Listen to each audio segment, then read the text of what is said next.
Hello dear students, welcome to physics time. हम कर रहे हैं क्लास 11 की फिजिक्स चैप्टर काइनेमेटिक्स।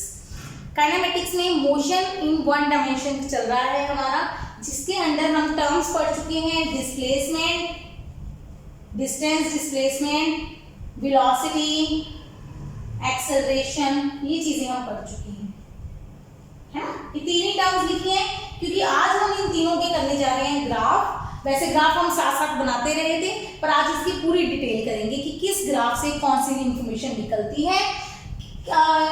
आपको डिस्प्लेसमेंट ग्राफ दिया है, वेलोसिटी निकालने को कहा, वेलोसिटी दिया है, एक्सेलरेशन निकालने को कहा या उल्टा निकालने को कहा, तो आप निकाल सकें। ठीक है, तो ये ग्राफ्स के बहुत सारे क्वेश्चंस पेपर में आ जाते हैं, तो ग्राफ को समझना बहुत ज्यादा जरूरी है। तो ग्राफ्स क्या है, हमारे पास तीन ग्राफ्स हैं, ST graph, displacement time graph, VT graph, velocity time graph, eighty graph, acceleration time graph. तीन तरह के ग्राफ्स करेंगे। तो बिना टाइम वेस्ट करते हुए let's start with the first graph, displacement time graph. वो ग्राफ हमें कौन कौन सी इंफॉर्मेशन देता है।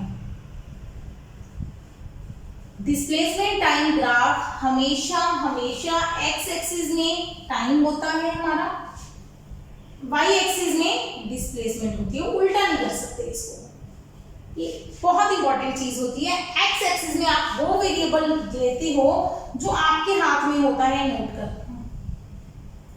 एक्स एक्सिस में इंडिपेंडेंट वेरिएबल होता है। टाइम को आप डिस्प्लेसमेंट के हिसाब से चेंज नहीं कर सकते, टाइम के हिसाब से डिस्प्लेसमेंट नोट करोगे, है ना। टाइम पहले नोट करोगे फिर डिस्प्लेसमेंट नोट होगी।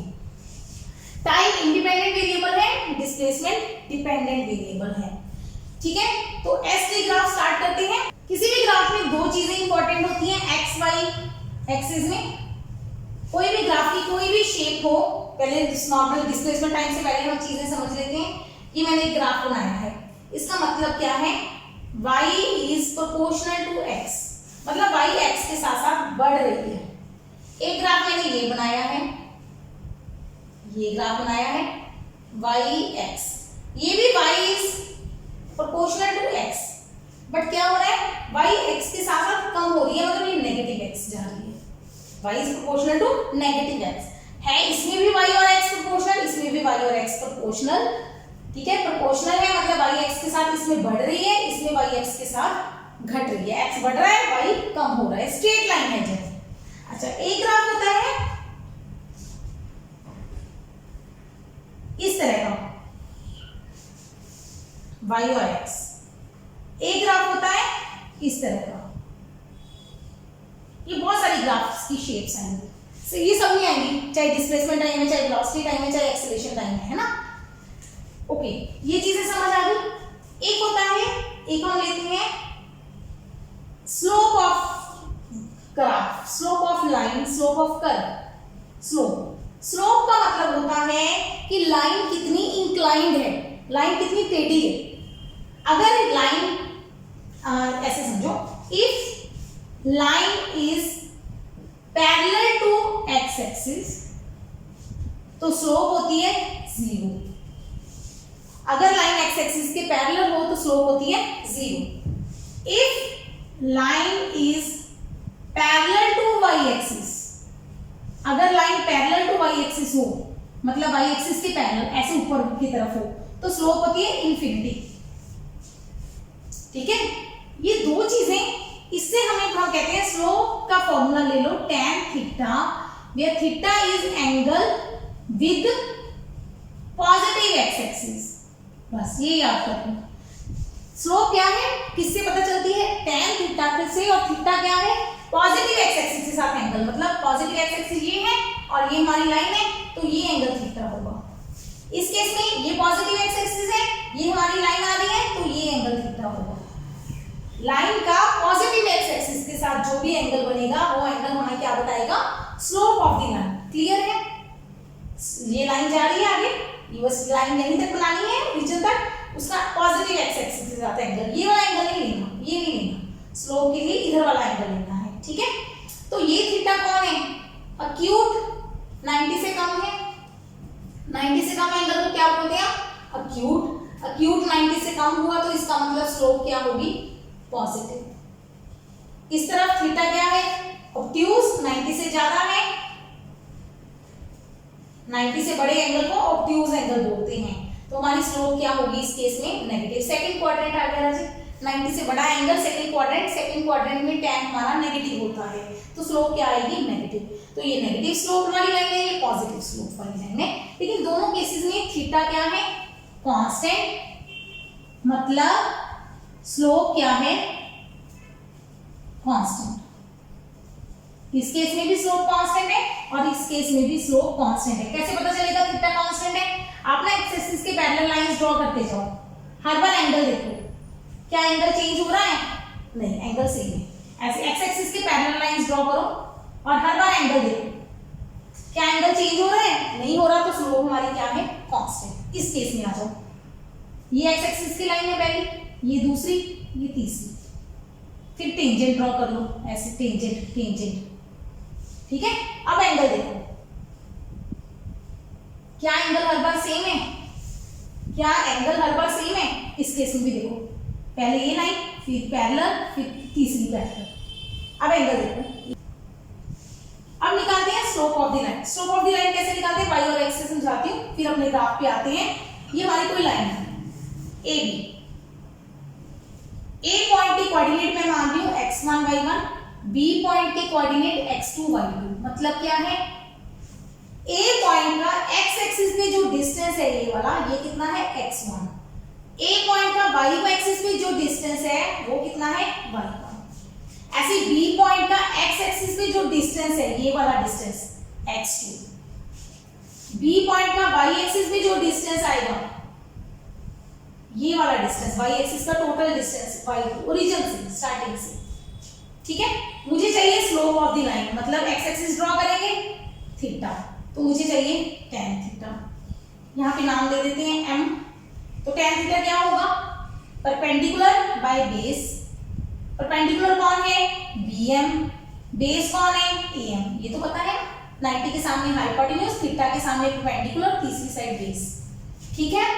bm अपॉन am, bm की वैल्यू क्या होगी? मुझे ये वैल्यू चाहिए। देखो यहाँ से टोटल वैल्यू क्या है? y2, नीचे वाली वैल्यू क्या है? y1, तो बीच वाली वैल्यू क्या हुई? y2 minus y1। ऐसे ही नीचे वाली वैल्यू क्या हुई? am चाहिए, तो ये माइनस ये करेंगे, x2 माइनस x1, पता चल गया। तो इस तरीके से हम slope of the line calculate करते हैं। तो ये क्या हुआ? What is d y2 minus y1? Change in y। What is x2 minus x1? Change in x। तो स्लोप किसके बराबर है? Change in y upon change in x। Change in y upon change in x को हम और क्या लिख सकते हैं? dy by dx। अगर x स्मॉल हो ना, स्मॉल चेंज हो, ये बता दें। और इसी को हम क्या बोलते हैं? डेरिवेटिव। तो इसका मतलब स्लोप हमें डेरिवेटिव बताती है, derivative of y with respect to x। Derivative of y with respect to x। Clear हो गया? तो स्लोप और डेरिवेटिव और चेंज, इन सब की चीजें हमें क्लियर हो गई। हमें पता चल गया कब हमारी कर्व की स्लोप चेंज करती है, कब कर्व की स्लोप कांस्टेंट होती है। बाकी तो एसटी ग्राफ में सारा कुछ समझ आ ही जाएगा। बेसिक चीजें क्लियर? अच्छा, एक ग्राफ की इंपॉर्टेंट होती है स्लोप, दूसरी चीज किसी भी ग्राफ की हम स्टडी करेंगे एरिया अंडर ग्राफ। दूसरी चीज क्या स्टडी करेंगे? Area under graph. Area under graph. Under graph का मतलब है ग्राफ के नीचे वाला एरिया। मतलब ये हमारा y है, ये हमारा x है। अगर हमें इस ग्राफ के नीचे एरिया मतलब ये AB है, AB के A से परपेंडिकुलर ड्रॉप किया, B से x एक्सिस के साथ, ये वाला एरिया चाहिए। तो ये एरिया निकालने का मेथड है, एरिया होगा y into x. Exactly y into x नहीं होगा, y इंटू एक्स का तरीका बनेगा। तो हम y इंटू डी एक्स का इंटीग्रेशन निकालते हैं। एरिया निकालने के लिए हम क्या करते हैं? y इंटू डी एक्स का इंटीग्रेशन करते हैं। मतलब स्लोप निकालेंगे तो y को x से डिवाइड करेंगे, एरिया निकालेंगे तो y और x को मल्टीप्लाई करेंगे। मल्टीप्लाई करेंगे तो एरिया निकलेगा, डिवाइड करेंगे तो स्लोप निकलेगी। ग्राफ की दो ही इंपॉर्टेंट चीजें हैं जो इस पूरे ग्राफ के टॉपिक में हम यूज करेंगे। ठीक है, क्लियर हो गया यहाँ तक? Now we start our first graph, displacement time graph. S T graph, T और S। क्या कैसे ड्रॉ करना है इस ग्राफ को? डिफरेंट शेप्स के। स्लोप ऑफ एसटी ग्राफ क्या बताएगी? Slope of ST graph delta S by delta T होगा। Change in displacement upon change in time. Change in displacement upon change in time क्या होता है? वेलोसिटी। इसका मतलब एसटी ग्राफ की स्लोप हमें क्या बताती है? वेलोसिटी। जब भी आपको पूछे कि एसटी ग्राफ बना हुआ है तो उसकी वेलोसिटी निकालो, तो आपने उसकी स्लोप निकाल देनी है। करते हैं क्वेश्चंस, ठीक है। अच्छा, अगर मैं एरिया अंडर ग्राफ कहूं तो एरिया अंडर ग्राफ, ग्राफ का एरिया निकालो, तो आप करेंगे ऐसे परपेंडिकुलर, ये वाला एरिया निकालेंगे, मतलब आप एस और टी को मल्टीप्लाई करेंगे, डिस्प्लेसमेंट और टाइम को। डिस्प्लेसमेंट और टाइम को मल्टीप्लाई करके कोई टर्म थी? नहीं। तो इसका मतलब एरिया अंडर एसटी ग्राफ हमें कुछ नहीं बताता, कोई टर्म नहीं बताता, मतलब एस और टी की मल्टीप्लिकेशन बताएगा बट कोई टर्म नहीं है, ठीक है। तो ये चीज क्लियर हो गई। अब आते हैं वेलोसिटी टाइम ग्राफ पे। पहले हम टर्म पढ़ लेते हैं कि किस ग्राफ से हमें क्या चीज मिलती है। वेलोसिटी टाइम ग्राफ, ये है हमारी वेलोसिटी, ये है हमारी time, area under ST graph, S D T integration आएगा। नो टर्म, इसके लिए कोई टर्म नहीं है हमारे पास। इधर आ जाओ, velocity time graph, slope of VT graph क्या बताती है? वेलोसिटी टाइम ग्राफ की स्लोप क्या बताएगी? Change in velocity bye change in time, है ना। स्लोप समझ आ चुकी है ना, अभी पढ़ाया था जो वाई और एक्स के हिसाब से। तो वाई एक्सिस में कौन है? v, तो डेल्टा v। टाइम एक्सिस में कौन है? t, तो delta t। Delta v by delta t क्या होती है? एक्सेलरेशन। तो क्लियर हो गया, वेलोसिटी टाइम ग्राफ की स्लोप हमें क्या बताती है? Acceleration. Area under VT graph क्या बताएगा? एरिया अंडर वीटी ग्राफ, अगर वीटी ग्राफ का एरिया निकालो तो क्या बताएगा? Area velocity into time, area यही होता है ना, velocity into time. Velocity into time क्या होगा? वेलोसिटी इनटू टाइम, वेलोसिटी को टाइम से मल्टीप्लाई कर दो तो क्या आएगी? डिस्प्लेसमेंट, मतलब ये हमें बताएगा displacement. Area under VT graph हमें क्या बताएगा? डिस्प्लेसमेंट। ग्राफ की दो ही चीजें पढ़ेंगे हम, स्लोप और एरिया। स्लोप क्या बताएगा? Acceleration, area acceleration time. Slope क्या बताएगी? Slope of eighty graph. ये इकट्ठा नोट हो जाएगा आपका। Delta A by delta T, acceleration per unit time. पढ़ी है कोई टाइम? नहीं पढ़ी, आज पढ़ लो। वैसे इसके क्वेश्चन कभी आए नहीं है पेपर में, पर आ जाए तो आपको पता हो। Jerk, acceleration per unit time को बोलते हैं हम जर्क। ये एक नई टर्म है, मतलब नई नहीं है, पुरानी है, मेरा मतलब एक डिफरेंट टर्म है जो आज तक हमने नहीं पढ़ी थी अभी, ठीक है। अभी तक हमने रिवाइज नहीं की थी। जर्क क्या है? Rate of change of acceleration. Jerk rate of change of acceleration, acceleration divided by time. Acceleration क्या होती है? Rate of change of velocity. तो जर्क क्या है? Rate of change of acceleration, ठीक है। तो ये क्या होगी? इसकी यूनिट्स अगर हम करना चाहें तो यूनिट्स क्या होंगे एक्सेलरेशन जर्क के? एक्सेलरेशन की मीटर पर सेकंड स्क्वायर, एक नीचे सेकंड और आ गया तो मीटर पर सेकंड क्यूब। डायमेंशन भी यहीं पे कर लेते हैं, LT-3। कभी एमसीक्यू आ जाए तो आप कंफ्यूज मत होना। एक्सेलरेशन अपॉन टाइम को हम क्या बोलते हैं? जर्क। अच्छा, area under acceleration under eighty का एरिया क्या होगा? Acceleration into time. Acceleration into time क्या होता है? Acceleration into time velocity. तो ये होती है चेंज इन वेलोसिटी। एरिया क्या बताता है? Change in velocity. Area under VT graph क्या बताता है? Displacement. Area under ST graph की कोई टर्म हमारे पास नहीं है। मीटर इनटू सेकंड बना, मीटर इनटू सेकंड हमने कोई टर्म नहीं पढ़ी। तो तीनों ग्राफ्स की क्या इंपॉर्टेंस है समझ आ गई। तो ग्राफ से डायरेक्ट हम एक ग्राफ से दूसरी चीज निकाल सकते हैं। ओके, तीनों ग्राफ से क्या क्या चीजें पता चलती हैं हम पढ़ लिया हमने। अब हम एक एक ग्राफ को स्टडी करेंगे, उनके न्यूमेरिकल्स करते हैं एक एक ग्राफ के। वैसे एक ग्राफ के न्यूमेरिकल्स करवा दूंगी तो दूसरे ग्राफ के न्यूमेरिकल आप अपने आप निकाल सकते हैं, ठीक है। Let's start. Displacement time graph, पहला ग्राफ मैं बना रही हूँ। First question, ST graph. ये ए कार है, ये बी कार है, ये दो कार्स है, ठीक है, कार नहीं बनाई मैंने, ए और बी दो कार्स हैं, दोनों के डिस्प्लेसमेंट टाइम ग्राफ दिए हुए हैं। विच कार इज फास्टर, कौन सी कार फास्ट है बताओ। फास्टर का मतलब क्या है, कौन सी तेज चल रही है, तेज चल रही है मतलब वेलोसिटी इज मोर। किसकी वेलोसिटी ज्यादा है, वेलोसिटी किसके बराबर होती है, स्लोप ऑफ लाइन। स्लोप किसके बराबर होती है, tan थीटा, मतलब जिसका थीटा ज्यादा है उसकी वेलोसिटी ज्यादा है, जिसका थीटा कम उसकी वेलोसिटी कम। ये ए का एंगल है थीटा ए, ये बी का एंगल है थीटा बी, कौन सा एंगल बड़ा है, थीटा बी। हम लिखेंगे theta B is greater than theta A, इसका मतलब velocity of B is greater than velocity of A. Simple question, ठीक है। अब पूछ लें कि किसकी कितनी ज्यादा है, तो इसका मतलब आपसे पूछा है बीबी माइनस बीए, तो उसमें कुछ ना कुछ इनको वैल्यूज देनी पड़ेगी। जैसे ये वैल्यू दे दी 5 टाइम की, ठीक है, और ये वैल्यू दे दी 10, ये वैल्यू दे दी 5, ये वैल्यू दे दी 10, कुछ ऐसे वैल्यूज देंगी।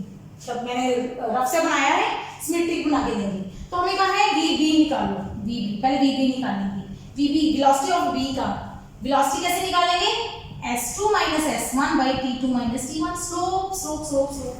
बी के लिए ऐसे ही ए के लिए निकालेंगे s2 minus s1 by t2 minus t1, change in velocity, change in displacement by change in time.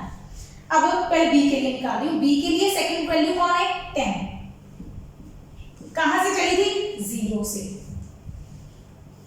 B पे टाइम कितना है 5, बी के लिए ए को भूल जाओ, ए के ग्राफ को भूल जाओ, 0, 10 बाई 5 मतलब 2 मीटर पर सेकेंड। ए के लिए निकालो s2, ए के लिए s कितना है 5, स्टार्ट कहां से हुई 0 से, टाइम कितना है 10 माइनस 0, 5 बाई 10 हाफ मीटर पर सेकेंड। तो क्लियर है b की a से ज्यादा है, कितनी ज्यादा है bb माइनस ba, मतलब 2 माइनस हाफ मतलब 3/2 मीटर पर सेकेंड। क्लियर, इस तरह से हम निकालेंगे which car is faster and how much faster, कितनी फास्ट है। क्लियर, समझ आ गया। सेकंड क्वेश्चन करें। नेक्स्ट क्वेश्चन इसी टाइप का और ले लेते हैं। एक बॉडी का मोशन दिया हुआ है, 2 क्वेश्चन बना रही हूं। दूसरा क्वेश्चन देखिए, 2 ग्राफ बनाए हैं, O A A B B C, O A B C, ऐसे जा रही है कार, उधर भी ओ ए बी सी, ठीक है। दोनों ग्राफ्स में 3 रीजन बन गए, ओ से ए से बी, बी से सी, तीनों रीजन में आपको बोला है वेलोसिटीज पता करो। ये जो टाइम है वो सेकंड्स में दिया होगा, जो डिस्प्लेसमेंट है वो मीटर्स में दी होगी, ये बताया होगा आपको, ठीक है। करें, अब पहले ए पार्ट कर देते हैं। फर्स्ट पार्ट में ओ से ए जा रहा है जब बॉडी, तो वेलोसिटी क्या होगी, v1 कह दें इस रीजन को 1, ये 2 रीजन, ये 3 रीजन, हाँ फर्स्ट रीजन v1 क्या होगा s2 minus s1 by t2 minus t1। o से a जा रहा है, a पे डिस्प्लेसमेंट कितनी है 10 माइनस o पे 0, 5 माइनस 0, 10 बाई 5 मतलब 2 मीटर पर सेकेंड। सेकेंड रीजन में ए बी, ए से बी में, ए से बी गया, ए से बी गया, s2 चेंज हो रहा है, b पे भी s की वैल्यू 10 है, a पे भी 10 है, 10 माइनस 10 5 नहीं, यहां नीचे आएगा 10 माइनस 5 0, ठीक है। समझाती हूं, एक बार लिख लो, b से c, थर्ड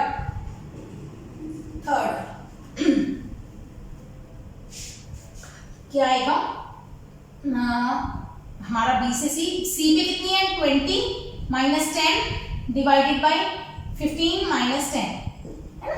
सोचो क्या कर रहे हैं हम, c की डिस्प्लेसमेंट b की डिस्प्लेसमेंट दोनों को माइनस कर रहे हैं, b से c में c का टाइम b का टाइम दोनों के टाइम को माइनस कर रहे हैं, s2 minus s1 by t2 minus t1। बस ये s2 कौन है फाइनल, t2 कौन है final time, s1 initial displacement, t1 initial time, ठीक है ना।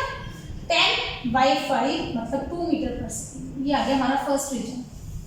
सेकेंड रीजन, इसकी वेलोसिटीज निकालते हैं हम।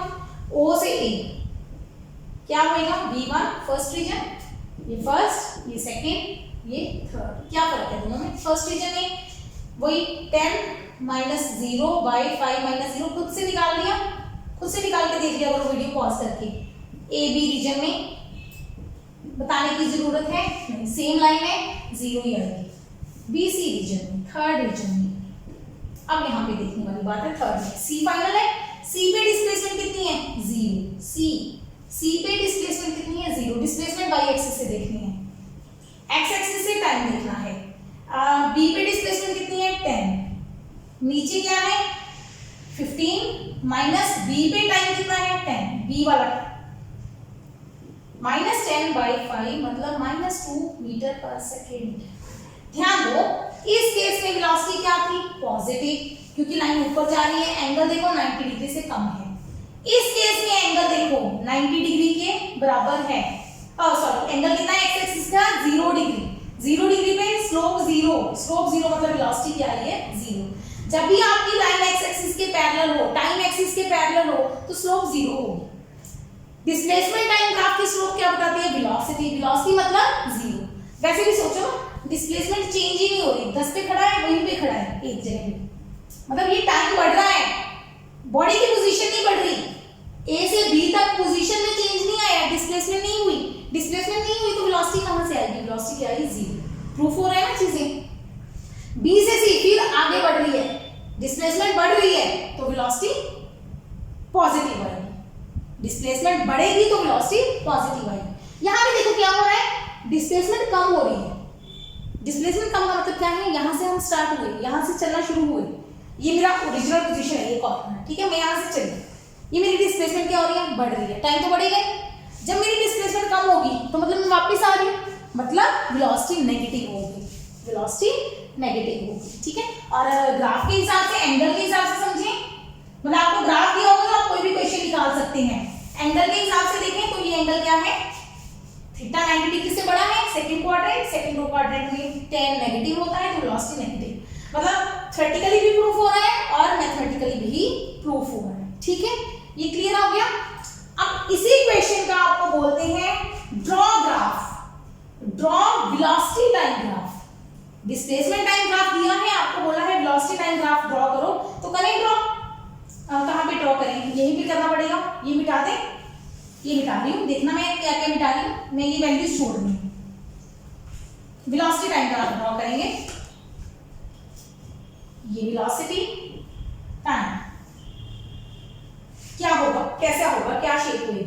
पहले टाइम बना देते हैं, 3 टाइम 5 10 15, ये मैंने गलत बना दिया ना, ज्यादा बना दिया, ये बराबर हो गई डिस्टेंस 5 10 15, 0 से 5 के बीच में वेलोसिटी कितनी है 2 मीटर पर सेकेंड, ये 2 है, वेलोसिटी मीटर पर सेकेंड में है 2 मीटर पर सेकेंड, 0 से 5, फिर वेलोसिटी कितनी है 0, मतलब ये वेलोसिटी आएगी, फिर 5 से 10 के बीच में वेलोसिटी 0, 10 से 15 के बीच में फिर वेलोसिटी 2, यस ये ग्राफ बनेगा वेलोसिटी टाइम ग्राफ ठीक है। इधर वाला वेलोसिटी टाइम ग्राफ ड्रॉ करेंगे तो क्या होगा, पहले रीजन में वेलोसिटी 2, फिर वेलोसिटी 0, फिर वेलोसिटी -2, तो वेलोसिटी का नेगेटिव भी लेना पड़ेगा, एक तरफ +2 एक तरफ -2, 5 10 15 ऐसे बनाना है ग्राफ, ये आते हैं पेपर में, ऐसे नहीं कुछ सिखा रही, आते हैं पेपर में। हाँ ये 2 दिया हुआ है ठीक है, 2 है, फिर आ जाएगी 0, आगे 0, 5 से 10 के बीच में, फिर आ जाएगी -2, बस यहीं तक। इसके बाद वापस नहीं ड्रॉ करना, क्योंकि हमें वापस नहीं पता कहाँ जाएगी, हो सकता है कांस्टेंट ही रहे, 15 के बाद हमें दिया ही नहीं कहाँ जा रही है बॉडी, डिस्प्लेसमेंट नहीं दी, डिस्प्लेसमेंट 0 नहीं है, डिस्प्लेसमेंट दी नहीं है हमें, तो हमें पता नहीं कि ग्राफ कहाँ जाएगा। क्लियर है, तो ये हमारा ग्राफ बन गया वेलोसिटी टाइम ग्राफ। तो कभी भी आपको डिस्प्लेसमेंट टाइम दें, वेलोसिटी निकालने को कहें तो आप बना सकते हैं ठीक है। ये तो हो गया जब आपको वैल्यूज देना है, कई बार वैल्यूज नहीं देते, कई बार ऐसे ग्राफ देते हैं। ये सेकंड क्वेश्चन समझ आ गया, ग्राफ भी बना दिया हमने, वैल्यूज भी निकाल ली। अब थर्ड क्वेश्चन हमें दे दिया कि हमें सिर्फ ग्राफ दे दिया बिना वैल्यूज के, आपको कहा डिस्प्लेसमेंट टाइम ग्राफ दिया है, वेलोसिटी टाइम ग्राफ ड्रॉ करो। क्या हो सकता है इसका वेलोसिटी टाइम ग्राफ, इसका वेलोसिटी टाइम ग्राफ ड्रॉ करते हैं बिना वैल्यूज के। कैसे ड्रॉ करेंगे, वेलोसिटी पता करनी है, डिस्प्लेसमेंट टाइम से वेलोसिटी कैसे आती है, कैसे आती है? From slope. इसकी स्लोप कितनी है? थीटा कम है, तो इसकी स्लोप क्या है? 90 से कम, मतलब पॉजिटिव, स्लोप पॉजिटिव है। अच्छा, स्लोप बढ़ रही है कि कम हो रही है? स्लोप चेंज नहीं हो रही, इसका मतलब वेलोसिटी क्या रहेगी? कांस्टेंट। ऐसे ही ड्रॉ करेंगे, इसके नीचे नीचे, इसके नीचे नीचे ड्रॉ करेंगे बिल्कुल, यहां तक वेलोसिटी क्या रहेगी? कांस्टेंट। उसके बाद क्या होगी? स्पीड क्या हो गई? सॉरी, डिस्प्लेसमेंट क्या होगी? कांस्टेंट। तो वेलोसिटी क्या हो जाएगी? जीरो। यहां तक वेलोसिटी क्या रहेगी? जीरो। ठीक है। उसके बाद ये वापस आया, वापस आया मतलब डिस्प्लेसमेंट कम हुई, डिस्प्लेसमेंट कम हुई, तो वेलोसिटी क्या होगी? नेगेटिव। बस वेलोसिटी नेगेटिव। उसके बाद हमें पता नहीं, उसके बाद डिस्प्लेसमेंट चेंज होनी बंद होगी, मतलब ये वापस जीरो आ गया, मतलब ये बहुत छोटे टाइम में ऐसे होगा, ये ऐसा ग्राफ बनेगा कुछ। ठीक है, क्लियर हुआ? अच्छा, अब क्वेश्चन करते हैं। अब क्वेश्चन है, एक ग्राफ है, डिस्प्लेसमेंट टाइम ग्राफ, ये वाला, इसका वेलोसिटी टाइम ग्राफ बताओ कौन सा होगा? VT graph. मैं 4 ऑप्शन दे रही हूं, इसके वेलोसिटी टाइम ग्राफ की 4 ऑप्शन दे रही हूं।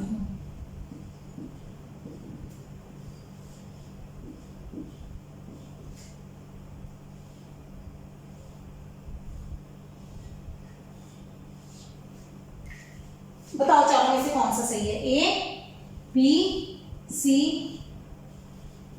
इस वेलोसिटी टाइम ग्राफ के लिए चारों में से इस डिस्प्लेसमेंट टाइम ग्राफ के लिए वेलोसिटी टाइम ग्राफ कैसा होगा? सबसे डिस्प्लेसमेंट कम हो रही है, डिस्प्लेसमेंट कम हो रही है टाइम के साथ, सोचो टाइम के साथ टाइम बढ़ रहा है, डिस्प्लेसमेंट कम हो रही है, तो वेलोसिटी नेगेटिव होगी। सिंपल लॉजिक क्लियर है? अच्छा, दूसरा लॉजिक, थीटा देख लो, थीटा कितना है? 90 से ज्यादा है, सेकंड क्वाड्रेंट है, तो स्लोप क्या होगी?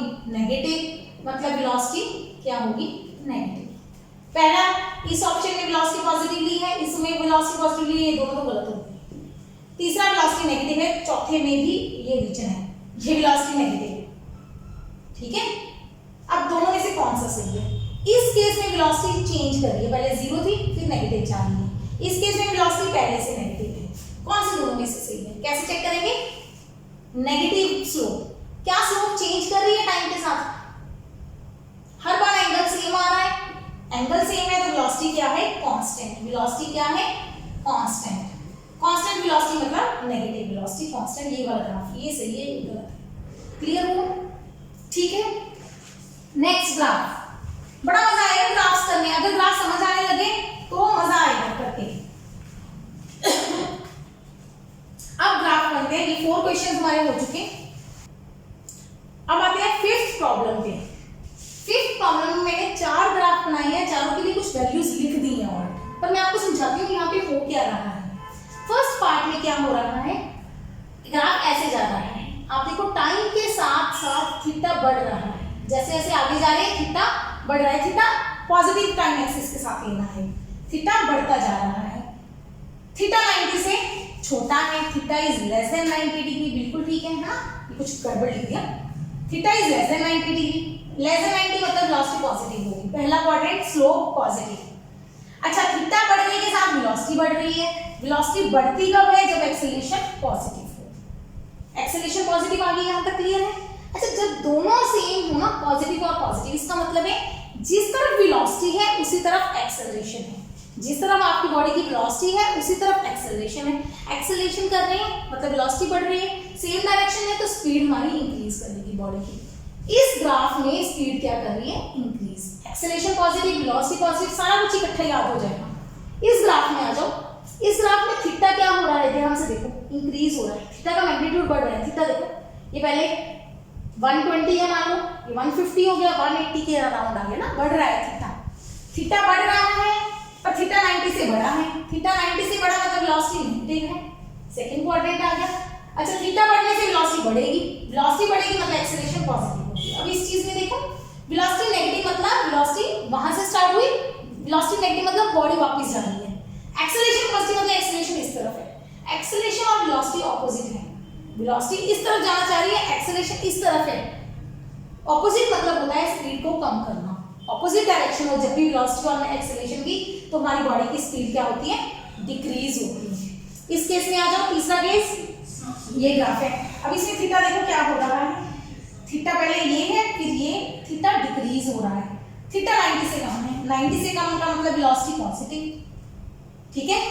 थीटा डिक्रीज का मतलब वेलोसिटी डिक्रीज कर रही है, वेलोसिटी धीमे धीमे कम हो रही है, वेलोसिटी कम हो रही है मतलब एक्सेलरेशन क्या होगी, नेगेटिव। वेलोसिटी का डिक्रीज होना मतलब एक्सेलरेशन का नेगेटिव।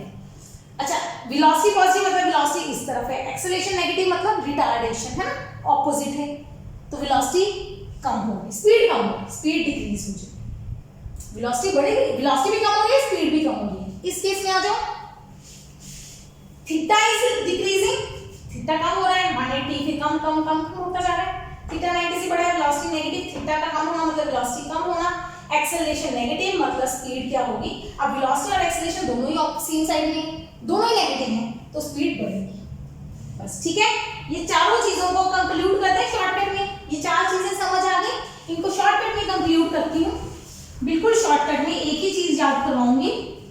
अगर कभी भी ग्राफ की शेप, एसटी ग्राफ की शेप इस तरह की आई, इस तरह की, चाहे इस तरह चाहे आपकी इस तरह की आई, ऊपर की तरफ कनकेव अपवर्ड, कनकेव अपवर्ड बोलते हैं इसको, ऊपर की तरफ कटोरी हो, कटोरी खुली हो, या नीचे वाले दोनों केसेस में ऐसे वाला ग्राफ क्या हो रहा था, इन दोनों केसेस में हमारी एक्सेलरेशन क्या आई थी, पॉजिटिव। इस केस में एक्सेलरेशन क्या थी, पॉजिटिव, इस केस में एक्सेलरेशन क्या थी, नेगेटिव। नीचे की तरफ बॉल है, उल्टा रखा हुआ है, डाउनवर्ड है बॉल तो एक्सेलरेशन नेगेटिव, अपवर्ड है बॉल तो एक्सेलरेशन पॉजिटिव, ठीक है। एक तो रूल ये याद रख लो। दूसरा rule, if V and A same sign, अगर दोनों का साइन सेम है वेलोसिटी और एक्सेलरेशन का, तो हमारी स्पीड क्या करेगी, इंक्रीज। अगर V and A opposite sign, तो स्पीड क्या करेगी, डिक्रीज। स्पीड का इंक्रीज होना और डिक्रीज होना वेलोसिटी और एक्सेलरेशन के सेम साइन हुआ, ठीक है। साइन कहां से पता चलेगा, एंगल से। एंगल कहां से पता चलेगा, यहां से। ये एंगल देखो, ये एंगल 90 से कम है, इस तरफ का एंगल 90 से बड़ा है, तो इस तरफ हमारी वेलोसिटी क्या होगी, पॉजिटिव, इस तरफ वेलोसिटी क्या होगी, नेगेटिव। एक्सेलरेशन टोटली नेगेटिव है, इस तरफ वेलोसिटी पॉजिटिव का मतलब एक्सेलरेशन नेगेटिव है, वेलोसिटी पॉजिटिव है, तो यहाँ पे स्पीड क्या करेगी, डिक्रीज। यहाँ पे वेलोसिटी और एक्सेलरेशन का सेम साइन आ गया, तो स्पीड क्या करेगी, इंक्रीज। इधर आ जाओ, हाफ करेंगे। इस केस में हमारी एंगल 90 से बड़ा है तो वेलोसिटी नेगेटिव, इस केस में वेलोसिटी पॉजिटिव।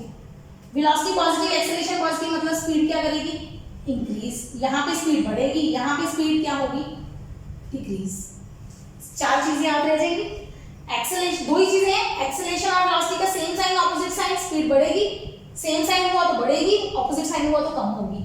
बॉल ऊपर की तरफ खुला है तो एक्सेलरेशन पॉजिटिव, ढक के रखा हुआ है तो एक्सेलरेशन नेगेटिव। एंगल 90 से कम है तो velocity positive, velocity positive negative होती है, स्पीड तो हमेशा पॉजिटिव होती है।